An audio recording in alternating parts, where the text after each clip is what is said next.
तो हेलो भाई लोग, कैसे हैं आप सब लोग। तो स्वागत है आप सभी का हमारे सबसे पहले वीवेज गिल्ड वाले वीडियो के अंदर, जिसमें हम लोग बात करने वाले हैं कि इस गिल्ड में आपको आने के लिए क्या क्या करना पड़ेगा। जिसमें हम बात करने वाले हैं कि आप वीवेज गिल्ड को जो है वो कैसे ज्वाइन कर सकते हो और इसकी जो है क्या क्या रिक्वायरमेंट्स रहने वाली है। तो चलो वीडियो को स्टार्ट करते हैं बिना किसी देरी के।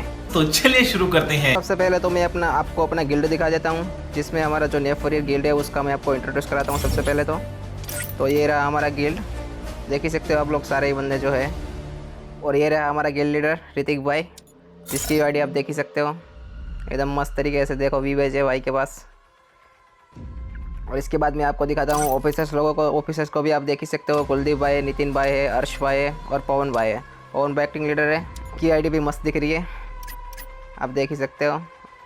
तो सबसे पहले वीवेज गिल्ड में अगर आपको आना है तो सबसे पहली रिक्वायरमेंट से आपका 70+ लेवल होना चाहिए। सबसे पहले रिक्वायरमेंट तो ये है कि आपका जो लेवल है वो 70+ होना चाहिए। और अगर इसके बाद अगर हम बात करें दूसरी रिक्वायरमेंट के बारे में, तो हम BR रैंक की अगर बात करें तो आपकी जो है वो स्कोर के अंदर 5 की KD होनी चाहिए, 5+ KD होनी चाहिए। और आपका 40+ का जो है वो रेड शॉट रेट होना चाहिए। और रैंक जो है वो आपकी मास्टर होनी चाहिए। तो ये है BR रैंक का रिक्वायरमेंट्स। जो भी BR रैंक प्लेयर है वो देख लो। और इसके बाद हम बात करते हैं तीसरी रिक्वायरमेंट, जो कि है CS रैंक। ये जो रिक्वायरमेंट है CS रैंक वालों के लिए।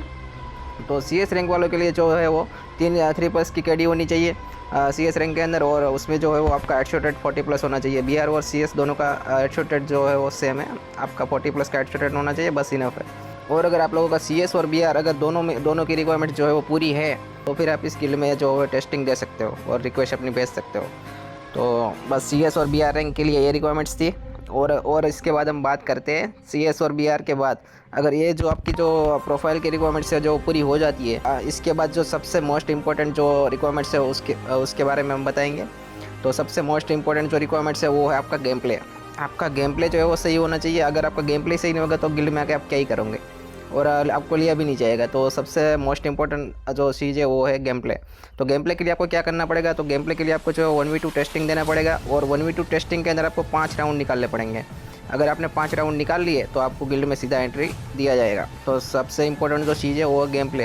अगर आपका गेम प्ले सही नहीं है तो गेम प्ले सही करो, और उसके बाद आप टेस्टिंग के लिए जो है वो रिक्वेस्ट डाल सकते हो। और अगर 5 राउंड अगर नहीं भी निकाल पाते हो, और अगर 4 राउंड भी निकाल ले, तो मतलब आपका गेम प्ले अगर हमको अच्छा लगा कि नहीं ये बंदा अच्छा खेल रहा है, इसने बहुत मस्त तरीके से 4 राउंड या 5 राउंड निकाल दिए, तो फिर भी हम आपको दूसरा चांस दे सकते हैं और आपको गिल्ड में ले सकते हैं। लेकिन 5 राउंड मोस्ट इंपॉर्टेंट है। तो बस अपना गेम प्ले सही करो और आराम से आप गिल्ड में आ सकते हो। और इस यहाँ पे रिक्वायरमेंट्स ख़त्म नहीं होती है, और भी यहाँ पे अगर आप टेस्टिंग पूरी कर देते हो तो उसके बाद भी एक रिक्वायरमेंट्स आती है, जिसमें हम आपको जो नाम से आपको कंपलसरी करना पड़ेगा। जिसमें आप गिल्ड में देख ही सकते हो, जैसे कि सबने नाम से किया देख ही सकते हो, NEF लगाया है, तो आपको भी NEF लगाना पड़ेगा। उसके बाद आपको गिल्ड में लिया जाएगा।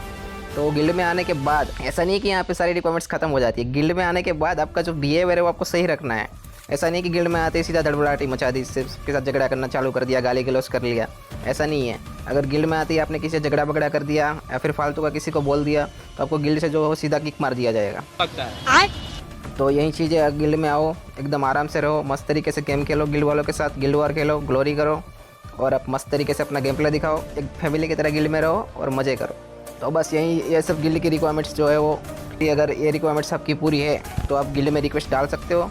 और जो गिल्ड की UID है वो जो मैं यहाँ पे आपको दिखा देता हूँ, देखो ये रही गिल्ड की UID, इसमें आप रिक्वेस्ट डाल सकते हो। और अगर आपका रिक्वायरमेंट्स पूरा होगा तो आपका ऑफिसर जो लोग जो है वो आपकी UID देखेंगे और आपकी ID देख के बताएंगे कि क्या आप टेस्टिंग दे सकते हो कि नहीं दे सकते।